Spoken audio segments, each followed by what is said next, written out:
सबके सामने पिट गया ख्वाजा का दुश्मन। मुंह हुआ काला, होश हुआ ठंडा, आया कदमों पर। जी हां प्यारे दोस्तों, ख्वाजा का करिश्मा। दुश्मनों के लिए रेड अलर्ट, ख्वाजा से दुश्मनी रखने वालों के लिए रेड अलर्ट। वो लोग जो ख्वाजा के करिश्मात को भूल चुके हैं, वो लोग जो सुल्तानुल हिंद ख्वाजा मोइनुद्दीन चिश्ती की करामत को भूल चुके हैं, एक बार उनको याद दिलाने के लिए आज ये वीडियो बनाया जा रहा है। तो सबसे पहले ख्वाजा से मोहब्बत रखने वाले तमाम आशिकाने ख्वाजा गरीब नवाज से गुजारिश है कि इस वीडियो को ज्यादा से ज्यादा लाइक करके आगे शेयर करें, ताकि जो ख्वाजा के दुश्मन हैं, जो ख्वाजा गरीब नवाज की दरगाह को तोड़ना चाहते हैं, जिनको ख्वाजा गरीब नवाज की दरगाह में मंदिर दिखाई दे रहा है, उनके होश ठिकाने आ जाएं। चलिए दोस्तों, वीडियो का आगाज करते हैं। उससे पहले आपसे अदबन गुजारिश करेंगे कि चैनल को सब्सक्राइब कर लें और ज्यादा से ज्यादा इस वीडियो को शेयर कर दें। दोस्तों, इस समय नफरत पूरे चरम पर है और ख्वाजा गरीब नवाज का यह आलीशान दरबार, सुल्तानुल हिंद का यह मकबूल दरबार, जहां देश से ही नहीं बल्कि विदेश से भी लोग आते हैं और अपनी अकीदत का नजराना पेश करते हैं। इस समय दोस्तों, इसी ख्वाजा मोइनुद्दीन चिश्ती के दरबार पर ख्वाजा के दुश्मनों ने एक ऐसा झूठा बोहतान तराशी किया है और कहा है कि यह ख्वाजा गरीब नवाज का दरबार नहीं बल्कि यह एक मंदिर है।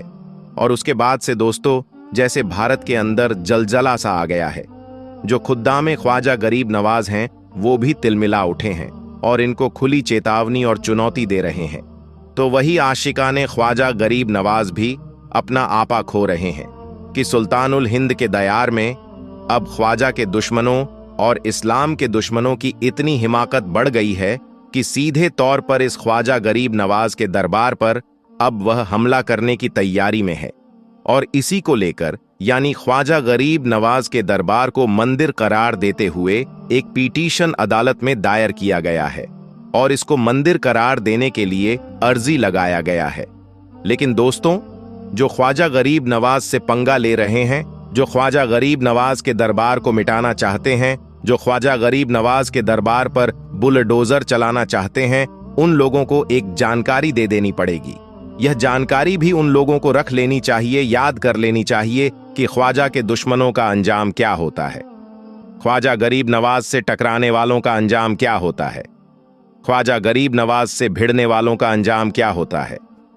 प्यारे दोस्तों, जब ख्वाजा गरीब नवाज हिंदुस्तान में आए, जब हिंद के राजा सुल्तानुल हिंद हिंदुस्तान में आए, तो उस वक्त दोस्तों उनके सामने वक्त का एक बहुत बड़ा जादूगर, जिसको जयपाल जादूगर के नाम से भी जाना जाता था, वह पृथ्वीराज चौहान के दरबार का सबसे बड़ा, बल्कि हिंदुस्तान के सबसे बड़े जादूगरों में जयपाल जोगी का नाम आया करता था।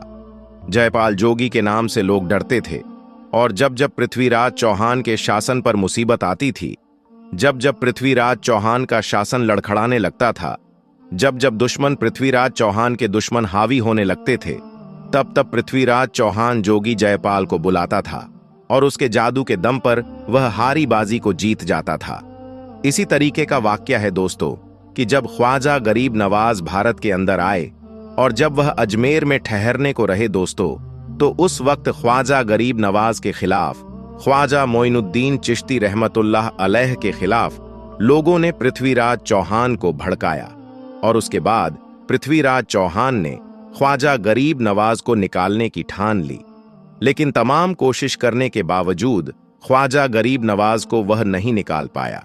फिर क्या था दोस्तों, उसने सबसे बड़े जादूगर जयपाल जोगी को बुला दिया। अब दोस्तों, जयपाल जोगी आया ख्वाजा गरीब नवाज को भगाने के लिए। वह बड़ी बड़ी बातें करने लगा, ऐसी ऐसी बातें करने लगा कि शायद ख्वाजा गरीब नवाज दरगाह अजमेर छोड़कर चले जाएं। लेकिन दोस्तों, ख्वाजा गरीब नवाज तो कुछ और करने के लिए आए थे, इस्लाम की रोशनी जलाने को आए थे, तो उससे वो क्या डरते। फिर क्या था दोस्तों, ख्वाजा गरीब नवाज और जयपाल जोगी का मुकाबला शुरू होता है। तारीख चीख चीख कर गवाही देती है कि जब ख्वाजा गरीब नवाज के साथ मुकाबला हुआ, तो वह जयपाल जादूगर जो था, उसने सांप की बारिश की। लेकिन उसके बावजूद जब मुकाबला चालू हुआ, ख्वाजा गरीब नवाज ने एक लकीर जमीन में खींची और अपने तमाम चाहने वालों से कहा कि जब तक मुकाबला हो, तुम लोग इस लकीर से बाहर नहीं जाना, इस रेखा से बाहर नहीं जाना। फिर क्या था दोस्तों, जादूगर ने अपने जादू से सांप की बारिश कर दी, लेकिन वह जो सांप थे वह सब के सब ख्वाजा गरीब नवाज के खींची हुए लकीर के दायरे से सब के सब बाहर रह गए। उनके शागिर्दों को कुछ नहीं हुआ, उनके मुरीदों को कुछ नहीं हुआ। फिर जयपाल जोगी ने आग की बारिश की, लेकिन जो आग के अंगारे थे वह भी सारे उस लकीर के बाहर ही गिरे। फिर क्या था, जब जयपाल जोगी को यह लगने लगा, जब ख्वाजा के दुश्मन को यह लगने लगा, जब हिंद के राजा के दुश्मन को यह लगने लगा कि अब उसकी हार निश्चित है, तो उसने एक हिरण की खाल यानी चमड़े की खाल को हवा में फेंका और उस पर सवार होकर उड़ने लगा और उड़कर ख्वाजा गरीब नवाज पर हमला करने के फिराक में था। इतने में हिंद के राजा, हम सबके ख्वाजा महाराजा को जलाल आता है। ख्वाजा गरीब नवाज अपने खड़ावन को हुक्म देते हैं कि जा और उसको नीचे ले आ। फिर क्या था दोस्तों, आज के जमाने का जो ड्रोन होता है, आज के जमाने का जो मिसाइल होता है, आज के जमाने का जो हेलीकॉप्टर होता है, एयरप्लेन होता है, उससे भी ज्यादा तेजी के साथ ख्वाजा की कदमों में पड़ा रहने वाला खड़ावन, उनका चप्पल आसमान में उड़ता है और सबके सामने जयपाल जोगी को पीटना चालू कर देता है। इस कदर पीटता है कि उसको ऐसा लगने लगा कि अगर हम नीचे नहीं आए तो यह चप्पल, यह खड़ावन हमें पीट पीट कर इस दुनिया से हमारी हस्ती को मिटा देगा। फिर क्या था दोस्तों, पिटते पिटते जयपाल जोगी ख्वाजा गरीब नवाज के कदमों में उतरकर गिर जाता है, माफी मांगता है और कलमा पढ़कर मुसलमान हो जाता है। ख्वाजा मोइनुद्दीन चिश्ती रहमतुल्लाह अलैह की दरगाह की जगह 800 साल पहले क्या था? मुसलमानों के घर, मस्जिद और मदरसों को तोड़ते तोड़ते अब बुलडोजर बाबा और उनके चेले हाथों में फावड़ा लेकर खुदाई करना शुरू कर दिए हैं। मुद्दों से भटकने के लिए अब यह लोग दरगाहों की खुदाई की मांग कर रहे हैं। यहां तक कि हिंदुस्तान की सबसे पुरानी और सबसे बड़ी दरगाह पर मंदिर होने का दावा कर बैठे। मामला तब आगे बढ़ा जब हिंदुस्तान की अदालतों ने इस दावे को एक्सेप्ट कर लिया, जिसके बाद MIM पार्टी के अध्यक्ष असदुद्दीन ओवैसी ने इस दावे को रद्द करते हुए हिंदुस्तान में शांति और अमन का माहौल रखने की अपील की। लेकिन इस बेबुनियाद दावों में कितनी सच्चाई है, आइए हम जानते हैं। तकरीबन 800 साल पहले हजरत ख्वाजा मोइनुद्दीन चिश्ती रहमतुल्लाह अलैह के हिंदुस्तान में तशरीफ लाने से पहले न सिर्फ अजमेर बल्कि हिंदुस्तान के इतिहास में क्या दफन था, हम आपको बताते हैं। दोस्तों, हिंदुस्तान के आसमान पर कुफ्र के काले बादल छाए हुए थे। जुल्मों सितम की इंतहा थी। गरीबों और मजलूमों पर बिजलियां गिराई जाती थीं। इतना ही नहीं, और इतिहास को खोदेंगे तो हमें मालूम चलेगा कि ऐसी जालिमाना रस्में जहां बेटियों को पैदा होते ही जिंदा दफन कर दिया जाता था। बेटी के घर में पैदा होना ऐब माना जाता था। दलित और गरीब औरतों को अपना बदन छुपाने के लिए टैक्स देना पड़ता था। जो लोग टैक्स नहीं दे पाते थे, सबके सामने उन्हें नंगा रहना पड़ता था। गरीबों का, चाहे वो मर्द हो या औरत, कमर से ऊपर कपड़े पहनने पर पाबंदी थी। उन्हें हमेशा ये एहसास दिलाया जाता कि तुम्हें जीने का कोई हक नहीं है, तुम लोग हमारे गुलाम हो। किसी औरत के शौहर का इंतकाल हो जाता तो उसे भी चीता में चला दिया जाता था। बाल विवाह जैसी रस्में, जहां लड़कियों की छोटी उम्र में शादी कर दी जाती थी, ये रस्म उनका बचपन छीन लेती और कभी कभी उनकी मौत का सबब भी बन जाती थी। दलितों और छोटी जाति के लोगों को नीचा समझा जाता था। उन्हें समाज से अलग रखा जाता था। उन्हें मंदिरों में जाने की इजाजत नहीं होती। दहेज प्रथा, शादी के वक्त दुल्हन वालों से बहुत ज्यादा माल और पैसा मांगना आम रिवाज था। अगर दहेज की मांग पूरी ना हो तो औरत को सताना बहुत आम बात थी। छोटी जाति के लोगों के गालों में बर्तन लटका दिए जाते थे ताकि जब वह थूके तो जमीन पर नहीं बल्कि इस बर्तन पर थूके, क्योंकि यह माना जाता था कि इनके थूक से जमीन नापाक हो जाएगी। उन्हें गुलाम समझा जाता। उनकी पीठ पर झाड़ू बांध देते ताकि उनके पैरों के निशान जमीन पर ना दिखें।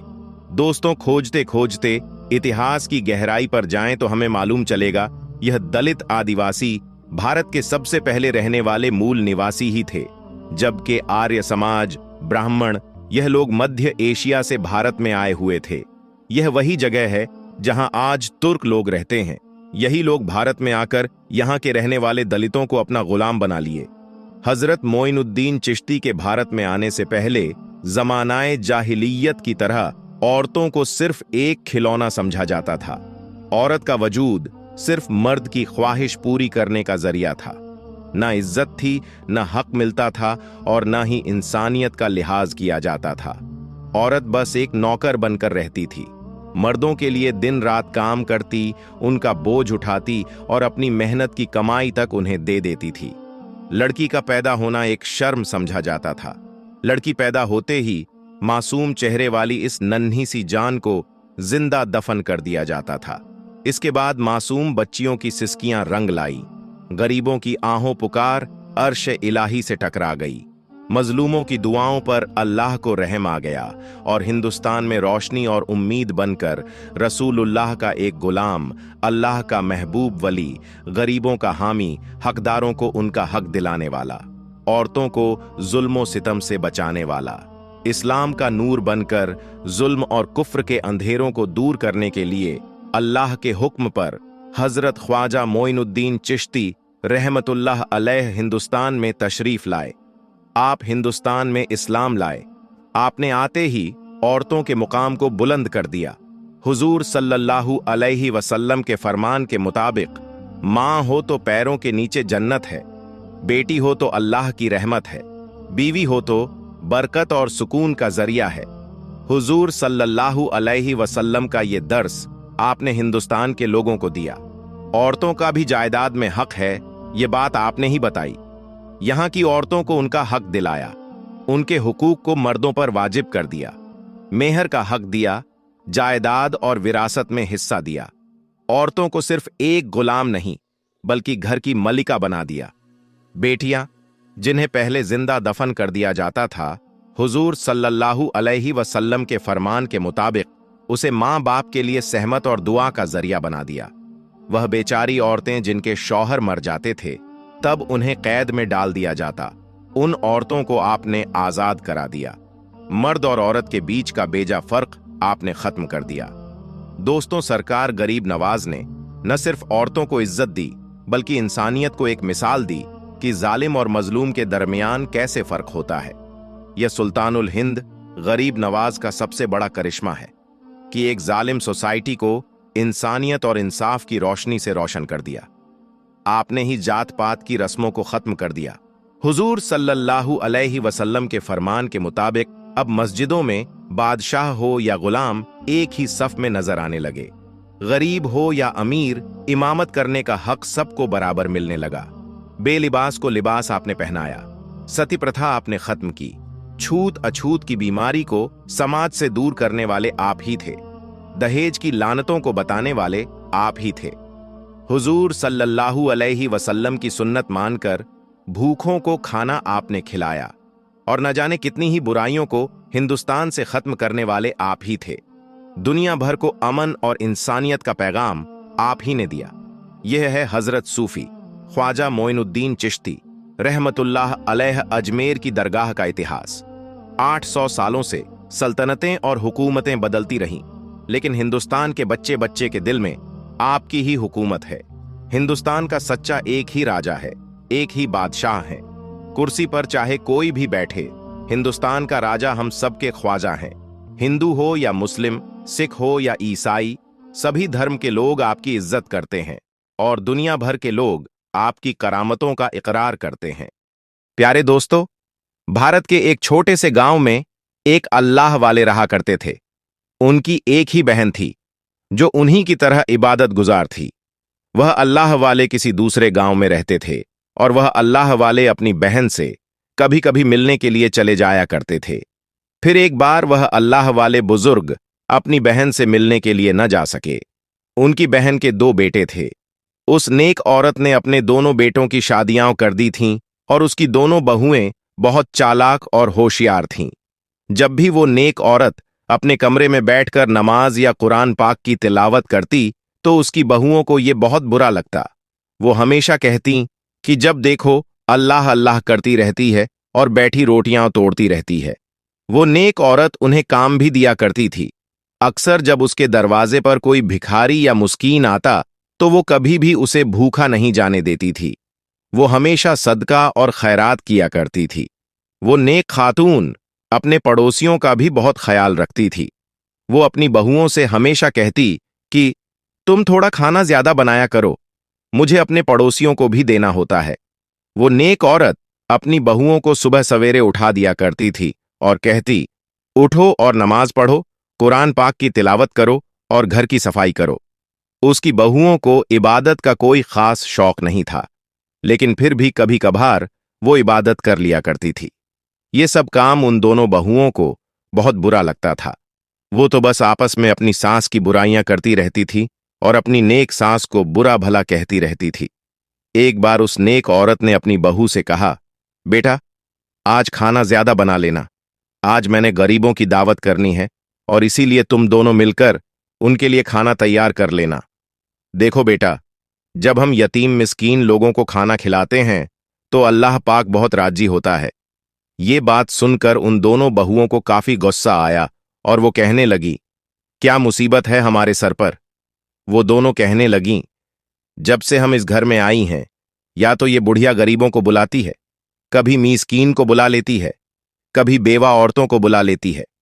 उस नेक औरत की दोनों बहुएं उसके बेटों के कान भरती रहती थीं। एक दिन वो नेक औरत अपने कमरे में इबादत करने चली गई और वो दोनों बहुएं इकट्ठा बैठ गईं। एक बोली, मैं तो इससे काफी तंग आ गई हूं, पता नहीं ये कब मरेगी। दूसरी बोली, ये रोज रोज हमसे खाना बनवाती है, मेरी तो नाक में दम कर रखा है। मैं तो कहती हूं कि ये यहां से चली ही जाए तो कितना अच्छा हो जाएगा। एक दिन छोटी बहू ने झूठ मूठ की अपने हाथ पर पट्टी बांध ली और जब शाम को उसका शौहर घर आया तो उसके सामने रोने लगी। शौहर ने बीवी के हाथ पर पट्टी देखी तो परेशान हो गया। औरत रोकर कहने लगी, आज माँ जी ने मुझसे 60 लोगों का खाना बनवाया है और सारा घर का काम भी मुझसे करवाया है। झूठ मूठ की पट्टी बांधकर कहने लगी, खाना बनाते वक्त मेरा हाथ जल गया और अब दर्द कर रहा है। अब मैं इस घर में नहीं रह सकती। आप अपनी माँ को कहीं भेज दें या मुझे कहीं छोड़ दें। ये बेटा अपनी माँ का इतना फर्माबरदार नहीं था। वो तो अपनी बीवी की बातों में आकर फौरन ही माँ के कमरे में आया और माँ से कहने लगा, आपने हम भाइयों की बीवियों को नौकरानियां समझ रखा है। इतना ही शौक है इबादत करने का, इतना ही शौक है सदका और खैरात करने का, तो अपने भाई के घर चली जाई, वहां बैठकर इबादत किया करे। मां का दिल ये बात सुनकर तड़प उठा और कहने लगी, बेटा, तुम लोगों के होते हुए अब क्या मैं कहीं और चली जाऊं। बेटा कहने लगा, जी हां, आप कहीं और चली जाई या फिर हम चले जाते हैं। मां ने छोटे बेटे की बात सुनकर बड़े बेटे की तरफ देखा। वो भी अपनी बीवी की जबान बोल रहा था। वो कहने लगा, कभी मिस्कीन को बुलाती हैं तो कभी गरीबों को बुला लेती है और खाना खिलाती है। फिर इतना सारा खाना आप हमारी बीवियों से बनवाती हैं।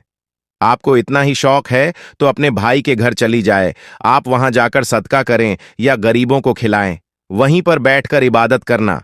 मां ने देखा कि उसके दोनों बेटे अपनी बीवियों की ताबेदारी कर रहे हैं। मां ने कहा, ठीक है बेटा, मैं चली जाती हूं। मेरे बेटों, मैं तुम्हें तकलीफ में नहीं देख सकती। बेटों को यही लग रहा था कि मां अपने भाई के घर चली जाएगी। मां ने अपने कपड़े उठाए और चल पड़ी। वो कहां जा रही थी, किसी को कुछ नहीं पता था। उसे खुद भी नहीं पता था कि वो कहां जा रही है। लेकिन वो अपने भाई के घर नहीं जा रही थी। वो बेवजह अपने भाई को परेशान नहीं करना चाहती थी, क्योंकि उसका भाई दीन के कामों और तबलीग में काफी मसरूफ रहता था। वो बूढ़ी औरत चलती जा रही थी कि रास्ते में एक नौजवान आया। कहने लगा, माँ जी, आप कहाँ जा रही हैं। वो बूढ़ी औरत बोली, बेटा, मंजिल की तलाश में हूं और सफर पर निकली हुई हूं। नौजवान बोला, लगता है माँ जी, आप अकेली हैं, आपके साथ कोई और नहीं है। ये सुनकर वो नेक औरत खामोश हो गई। नौजवान बोला, कोई बात नहीं माँ जी, आप मेरे साथ आइए, मैं अपने घर में अकेला रहता हूं। इस तरह वो नेक नौजवान उस बूढ़ी औरत को अपने घर ले आया। घर छोटा था लेकिन सुकून वाला था। नेक औरत बोली, बेटा, तुम अकेले रहते हो। नौजवान बोला, जी माँ जी, मैं अकेला हूं, यतीम हूं, मेरा इस दुनिया में कोई नहीं, लेकिन आज से आप मेरी मां हैं। उस बूढ़ी औरत ने अल्लाह पाक का शुक्र अदा किया और कहने लगी, बेटा, मैं नमाज पढ़ना चाहती हूं। नौजवान बूढ़ी औरत को कमरे में ले गया और कहने लगा, आज से ये कमरा आपका ही है। आप यहां पर जितनी चाहें उतनी इबादत करें। नेक औरत सोचने लगी कि नौजवान होते हुए भी कितना नेक है और इबादत करता है। वो नेक नौजवान घर में भी इबादत करता था और कभी कभी घर से बाहर भी निकल जाता था। वो बूढ़ी औरत उस लड़के से कुछ नहीं पूछती थी, ये सोचकर कि जिस मां को उसके बेटे ने घर से निकाल दिया हो, वो भला दूसरों से कैसे कोई सवाल कर सकती है। वो औरत अल्लाह पाक से दुआ करने लगी, ऐ अल्लाह, तू जानता है कि मैं गरीब हूं, मिस्कीन को खाना खिलाती हूं, लेकिन मैं अपने बेटों का तुझसे कोई शिकवा नहीं करती।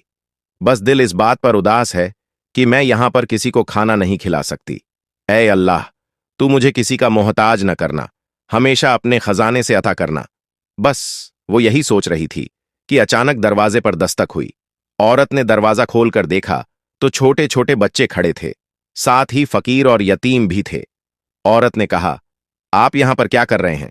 बच्चे बोले, हमें पता चला है कि यहां पर खाना खिलाया जा रहा है। बूढ़ी औरत बोली, बच्चों, मैंने तो खाना नहीं बनाया और मेरे पास तो खाना भी नहीं है। बच्चे बोले, ये आप कैसी बातें कर रही हैं?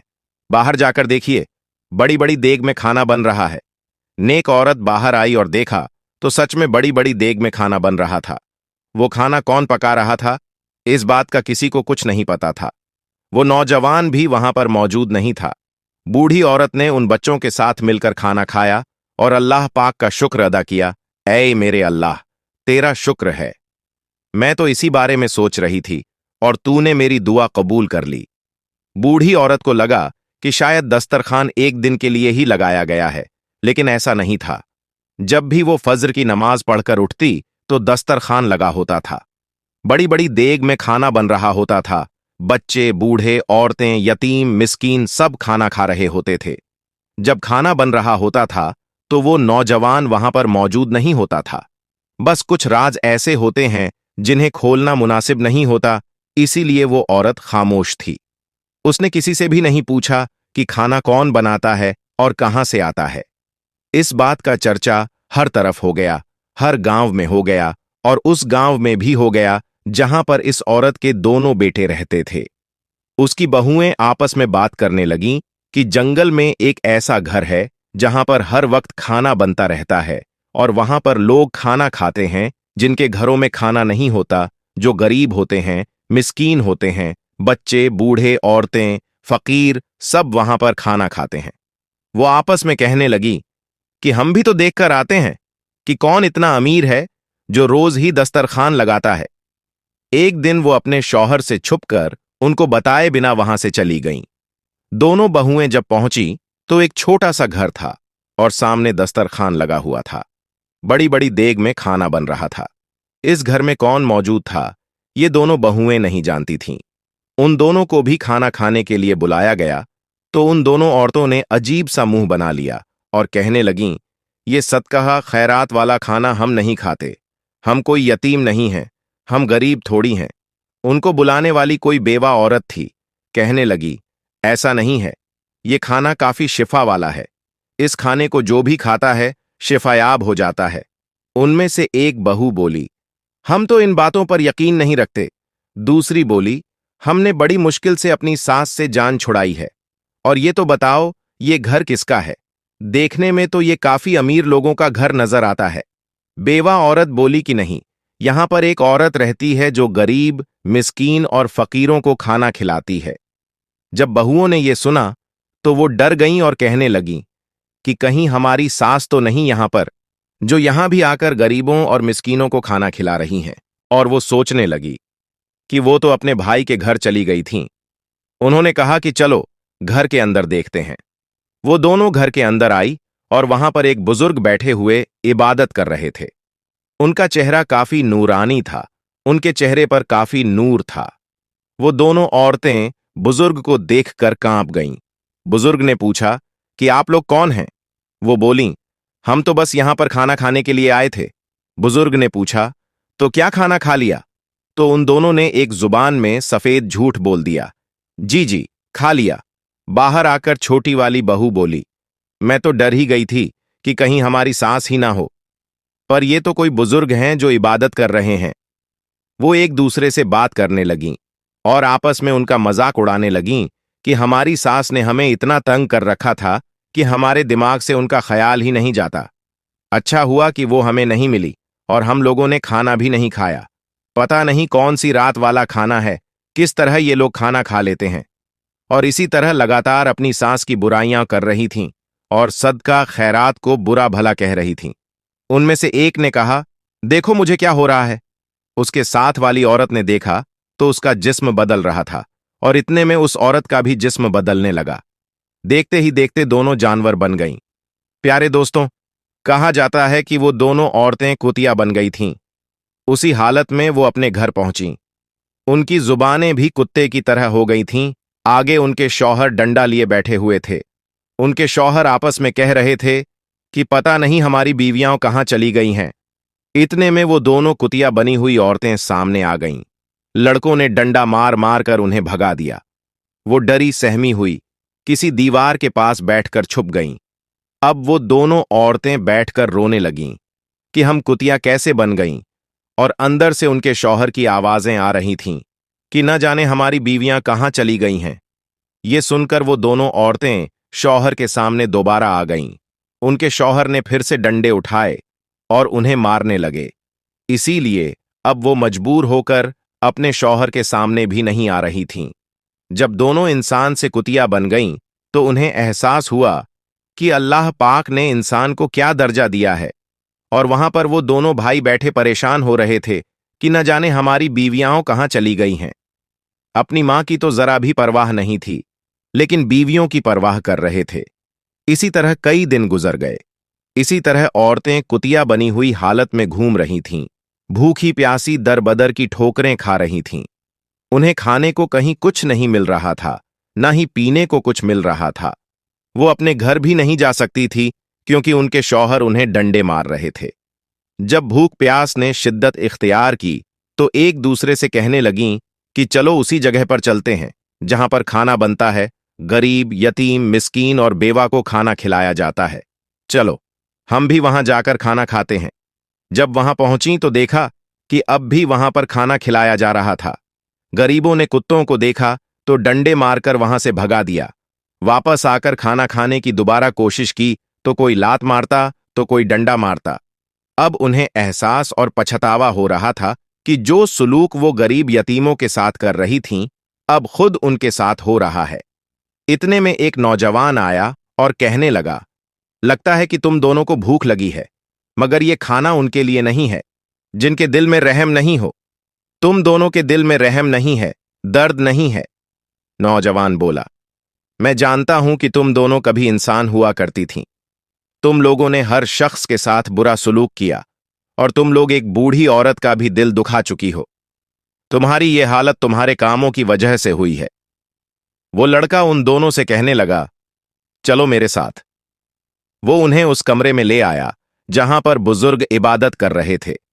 बुजुर्ग उन्हें देखकर मुस्कुराए और उनकी तरफ देखकर कहा, तुम दोनों ने उस दिन खाना खा लिया होता जिस दिन अल्लाह के नाम पर खाना खिलाया जा रहा था, और तुम दोनों ने अकड़ नहीं दिखाई होती तो आज तुम लोगों का ये हाल न होता। अल्लाह की राह में खाना खिलाया जा रहा था, तुम दोनों ने क्यों नफरत की? तुम दोनों को अल्लाह की राह में दिया हुआ खाना पसंद नहीं था, अल्लाह की राह में दी हुई खैरात पसंद नहीं थी, सदका पसंद नहीं था, और जो गरीबों, मिस्कीनों और बेवाओं को खाना खिलाती थी, तुम लोगों ने उसे भी घर से निकाल दिया। वो दोनों ये बातें सुनकर आंसू बहाए जा रही थीं, और वो कर भी क्या सकती थीं, बोल तो नहीं सकती थीं। अल्लाह वाले ने कहा, अल्लाह के हुक्म से तुम दोनों इंसान की तरह बोलने लग जाओ। तो वो दोनों औरतें इंसान की तरह बोलने लग गईं। दोनों औरतें एक साथ बोल पड़ीं, हम जानते हैं कि हमने अपनी सास का दिल दुखाया है, उसे घर से निकाल दिया है। हम दोनों उससे जलन और हसद करती थीं। वो बुजुर्ग बोले, तुम दोनों ने उस नेक औरत का दिल दुखाया, उसके बेटों को उसके खिलाफ कर दिया। वो नेक औरत कोई और नहीं, मेरी बहन है। वो दोनों बोलीं, तो क्या वो आपके पास नहीं आई? बुजुर्ग बोले, नहीं, वो मेरे पास नहीं आई थी। वो मेरे पास आ भी नहीं सकती थी क्योंकि वो एक खुददार औरत है। और जब मुझे अपनी बहन के बारे में पता चला तो मैंने अपनी बहन के पास अपने खास आदमी को भेजा जो उसके बेटे की तरह मदद करता रहा और उसका ख्याल रखता रहा। मुझे अपने इल्म के जरिए ये मालूम हो चुका था कि तुम दोनों ने मेरी बहन को जलील करके उसे घर से निकाला है, और तुम दोनों सोचती हो ना कि मेरी बहन के पास इतने पैसे कहां से आते हैं, वो इतना सारा खाना कैसे बनाकर तकसीम कर देती है। जब कोई अल्लाह का नेक बंदा अल्लाह की राह में 1 पैसा खर्च करता है तो उसके बदले अल्लाह पाक उसे 10 गुना ज्यादा अता करता है। ये भी अल्लाह पाक का करम है, और ये जो तुम्हारा हाल हुआ है इसमें उसकी कोई बद्दुआ शामिल नहीं है। अगर तुम दोनों उस दिन खाना खा लेती, घमंड और तकब्बुर न करती और अल्लाह की राह में दिए हुए खाने से नफरत न करती, तो आज तुम्हारी ये हालत न होती।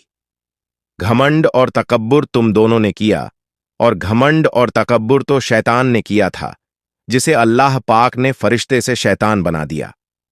इस पर वो औरतें फूट फूट कर रोने लगीं और कहने लगीं, हमें एक बार माँ जी से मिलवा दीजिए, हम उनसे माफी मांगना चाहते हैं। हमें कुतिया बनकर पता चला है कि अल्लाह पाक ने इंसान को क्या मर्तबा अता किया है। इतने में ही वो बूढ़ी औरत आ गई। वो दोनों कुतिया बनी हुई औरतें अपनी सास के कदमों में गिर गईं और रो रो कर माफी मांगने लगीं। माँ जी, हमें माफ कर दीजिए, बस एक बार हमें माफ कर दीजिए। वो औरत बोली, बेटा, मैंने तो तुम लोगों के लिए कभी बद्दुआ नहीं की, और बेटा माफ करना या न करना ये सब अल्लाह के हाथ में है, और सदका और खैरात इंसान को बड़ी बीमारी से बचाता है, मुश्किलों से बचाता है। बेटा, मैं तो तुम लोगों के लिए ही ऐसा करती थी कि मेरे बच्चे और मेरी बहुएं इन बीमारियों और मुश्किलों से हमेशा बचे रहें। वो दोनों औरतें कहने लगीं, माँ जी, बस आप हमें माफ कर दीजिए। हमें इस बात की खुशी होगी कि आपने हमें माफ कर दिया, भले ही हम इसी हालत में रहें। अब आप बस हमें माफ कर दें। बूढ़ी औरत ने कहा, बेटा, मैंने तुम्हें माफ कर दिया है। वो औरतें वहां से जाने लगीं तो बूढ़ी औरत ने कहा, बेटा, रुको, मैं तुम्हें ऐसी हालत में नहीं देख सकती। बूढ़ी औरत ने अपने नेक भाई अल्लाह वाले बुजुर्ग से कहा, भाई, आप इन दोनों के लिए दुआ करें कि अल्लाह पाक इन्हें फिर से इंसान बना दे। तो अल्लाह वाले बोले, नहीं, अभी नहीं, तुम दोनों जाओ और अपने शौहर को यहां पर बुलाकर लाओ। वो दोनों औरतें अपने शौहर के पास चली गईं। पहले तो शौहर डंडा लेकर मारने के लिए भागे, लेकिन जब वो बोल उठीं तो उन्हें पता चला कि ये तो हमारी बीवियां हैं। उन दोनों औरतों ने अपने शौहर को बताया। वो अपने शौहर को लेकर वहां पर आ गईं, और बेटे अपनी मां को देखकर काफी शर्मिंदा हो रहे थे। अल्लाह वाले बुजुर्ग ने कहा, तुम दोनों ने अपनी मां के साथ क्या किया? बेटे तो मां का ख्याल रखते हैं, और बुरा तुम दोनों के साथ भी हो सकता था, लेकिन तुम्हारी मां के सदका खैरात ने तुम्हें बचा लिया। वो दोनों बेटे अपनी मां के सामने रोकर माफी मांगने लगे। नेक औरत बोली, बेटा, मैंने तो तुम लोगों को पहले ही माफ कर दिया है। उस औरत ने अपने बेटों और बहुओं को माफ कर दिया और फिर अपने भाई से बोली, अब आप भी इन्हें माफ कर दें और इनके हक में अल्लाह पाक से दुआ करें। बुजुर्ग ने उनके हक में अल्लाह पाक से दुआ की, ऐ अल्लाह, ये दोनों औरतें अपने गुनाहों की वजह से इस हाल में हैं, मगर या अल्लाह, तू तो रहम करने वाला है। बुजुर्ग काफी देर तक दुआ करते रहे। बुजुर्ग की दुआ कबूल हो गई और अल्लाह पाक ने उन्हें कुतिया से इंसान बना दिया। दोनों बहुओं ने अपनी सास का हाथ पकड़ा और कहा, चलिए माँ जी, अपने घर चलें। वो आपका ही घर है, हमसे पहले उस पर आपका हक है।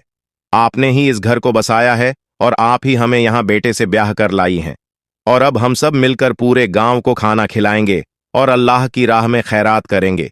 बेशक अल्लाह पाक की राह में दिया हुआ 10 गुना होकर इंसान की तरफ दोबारा लौट कर जरूर आता है, और सदका खैरात इंसान की तरफ आने वाली मुश्किल परेशानियों और आजमाइश को टाल देता है।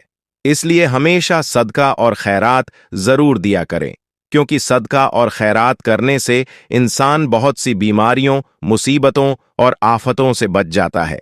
और अल्लाह पाक की राह में भी खर्च करने से अल्लाह पाक अपने बंदे के रिज्क में 10 गुना इजाफा करता है। अल्लाह पाक से दुआ है कि अल्लाह पाक हमें भी नेक अमल करने की और गुनाहों से बचने की तौफीक अता फरमाए। आमीन।